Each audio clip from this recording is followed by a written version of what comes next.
kamu tuh meminta kepada istri kamu untuk menggerak-gerakkan milik sang suaminya. Jadi digerakkannya oleh istrinya gitu. Yaitu Anda, wahai para suami, minaz zaujati, Anda itu harus meminta terhadap istri Anda, meminta apa? Antuharrika dzakar.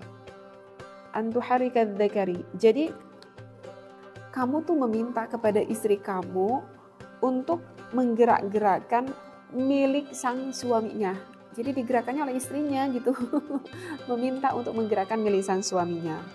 Ya, misalkan di dalam ini referensi kitab, misalkan bisa diusap-usap gitu ya oleh tangan sang istrinya, seperti itu.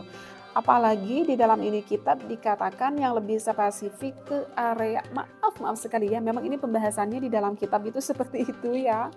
Apalagi di sini ada di area kepalanya gitu, dan juga bawah dari kepalanya. Ini terus aja diusap oleh istrinya hingga muncul dari seorang suami itu rasa kok kayak pengen keluar lah, istilahnya tuh seperti itu. Nah, saat itu nanti sang suami memberikan isyarah gitu ya kepada istrinya untuk berhenti melakukan aktivitas itu, ya. Dan ini bisa dilakukan ulang-ulang gitu. Kalau udah ada rasa berhenti, biarkan diam dulu sejenak, gitu. Sesudah itu kemudian lakukan kembali orang istrinya itu. Kalau misalkan ada rasa lagi, berhenti lagi, seperti itu. Nah, tujuan utama di dalam ini kitab yang dikatakan oleh ini Syekh, kenapa sang istrinya melakukan itu? Jadi ini sebetulnya mau melatih gitu.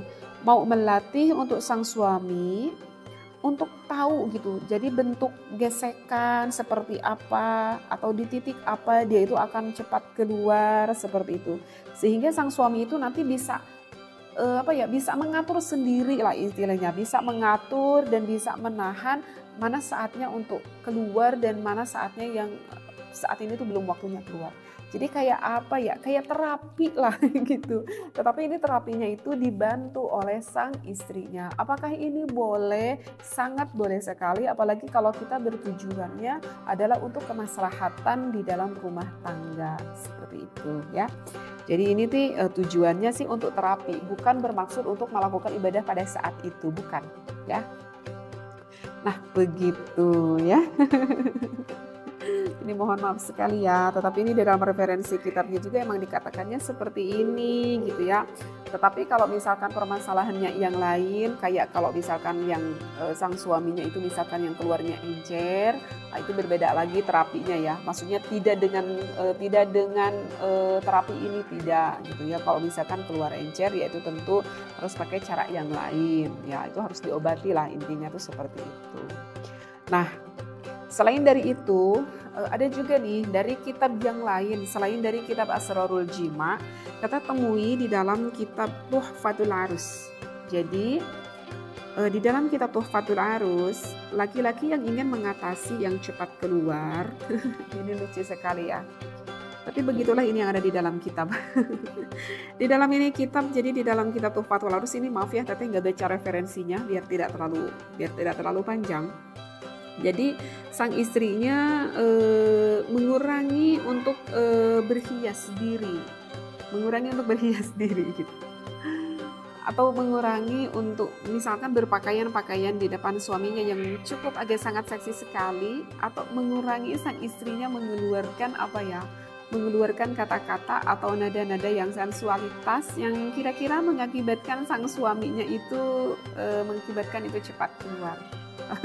Jadi dalam ini kitab itu seperti itu, karena ini dikhawatirkan nanti menjadi fitnah katanya ya bagi suaminya. Ya maksudnya fitnah di sini itu apa ya? Maksudnya fitnah di sini agar suaminya itu tidak cepat tergoda dan tidak cepat untuk terangsang. Nah, tujuan utama itu. Jadi kalau misalkan ketika melakukan ibadahnya ataupun sebelum melakukan ibadahnya, maaf banget ya, misalkan sang istrinya itu yang sangat merias diri dulu, yang sangat cantik sekali, kemudian menggunakan pakaian sangat seksi sekali. Ini takutnya nanti sang suami itu cepat sekali terangsangnya. Sehingga sebelum apapun ini udah terangsang, tahu-tahu udah keluar, kayaknya seperti itu. Baru melihat aja gitu, karena saking indahnya gitu melihat sosok istrinya. Apalagi kalau misalkan ketika melakukan ibadahnya itu sang istrinya mengeluarkan kata-kata kata-kata yang menggoda lah misalkan seperti itu. Nah itu kan nanti daya khayalinya ataupun daya pikir sang suaminya itu akan lebih mudah cepat terangsang. Maka kan di tips yang sebelumnya kan Teteh pernah katakan gitu, jika seorang suami udah kayak udah tanda-tanda pengen keluar itu, coba deh sang suami itu pikirnya itu jangan terlalu menikmati apa yang ia rasakan, tetapi kita alihkan seperti itu. Jadi yang penasaran pokoknya dengerin aja deh ya di tips video Teteh yang sebelumnya ya, yang udah pernah Teteh bahas seperti itu ya. Masya Allah, ini ya kalau kita tafakuri, ini ulama sampai memikirkan sampai kesananya loh. Ingat ya, ini tujuannya baik, tujuannya adalah untuk keharmonisan rumah tangga kita. Jadi ketika kalian mendengarkan suatu ilmu itu, kalian itu ya berpikir untuk berbijaksana. Karena kan ini memang ilmu yang dibutuhkan bagi orang yang benar-benar tepat mendengarkan ilmu ini. Lalu lantas kemudian dari orang-orang yang curhat kali ya sama Teteh gitu. Kok Teteh agak sedih sekali gitu ya, karena banyak wanita yang curhat gitu sama Teteh, bahkan sampai ada kasus yang benar-benar yang pengen cerai gitu, karena merasa tidak merasakan kepuasan oleh sang suaminya. Aduh, kayaknya Teteh pengen bantu gitu, aduh kasihan banget itu wanita gitu ya setelah Teteh mendengar seperti itu. Jadi begini ya wahai para suami, meskipun Anda mempunyai kesehatannya yang terganggu, meskipun Anda itu bisa dikatakan cepat keluar, tetapi diusahakan meminimalisir lah gitu. Ya istilahnya istri kamu mah bisalah kamu bahagiakan meskipun kamu mempunyai kendala-kendala seperti itu. Tapi kalau misalkan sang suaminya itu paham bagaimana menyenangkan istrinya, meskipun sang suaminya itu cepat keluar, sebetulnya sosok sang perempuan pun bisa sampai inzal, bisa sampai keluar. Benar seperti itu. Nah, yang harus kita ketahui wahai seorang suami, jadi Allah menciptakan di sosok seorang wanita, di area sensitif wanita itu, kalau bahasa istilah fikihnya itu ada dengan badru. Badru itu kalau bahasa kitanya apa ya? Aduh, ini kayaknya nggak pantas dikatakan, tapi kalau nggak dikatakan takutnya nanti kita nggak paham nih. Yang dimasukkan dengan badru, mohon maaf sekali, yang dimasukkan dengan badru itu adalah klitoris. Nah, Allah menciptakan badru seorang wanita itu sangat banyak sekali titik rangsangnya di sana, karena Allah banyak sekali menciptakan membuat syaraf yang paling banyak sekali di sosok wanita itu di sana. Dan sedangkan badru itu ada di area depan ya, dan lebih dalam sedikit 2/3-nya. Maka begitulah Allah menciptakan sosok seorang laki-laki, mau yang badannya besar, mau yang badannya kecil gitu ya. Dan begitulah kenormalan area milik laki-laki itu ya, bentuknya seperti itu. Ya, jadi kenapa? Karena Allah itu sudah mengukur kemaslahatan untuk kita. Jadi kan suka banyak gitu ya para laki-laki yang ngobrol gitu sama Teteh, Teh ini kopi sebetulnya bisa membesarkan nggak? Ini kopi bisa memanjangkan Kak? Dan Teteh bilang enggak, ini nggak bisa memanjangkan dan enggak. Itu kayaknya banyak gitu yang berambisi gitu, para laki-laki tuh ingin merubah ukurannya. Sebetulnya udah kita bersyukur aja kepada Allah ya. Kenapa? Karena Allah sudah mengukur kemaslahatannya. Karena yang dibutuhkan wanita itu bukan besar atau kecilnya atau panjang pendeknya. Kenapa?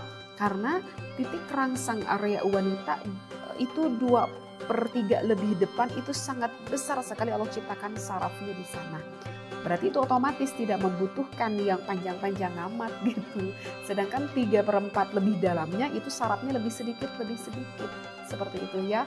Kalau kita tafakuri, Masya Allah ya, Allah sudah memberikan kemaslahatan untuk kita. Nah, jadi dari inti maksud yang Teteh bicarakan seperti ini, cobalah wahai para suami lebih merangsang kepada istri Anda di area 2/3 lebih depan.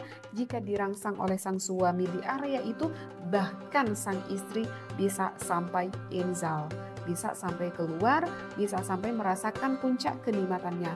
Nanti sang istri pun tidak akan ngudemel gitu dalam hatinya itu.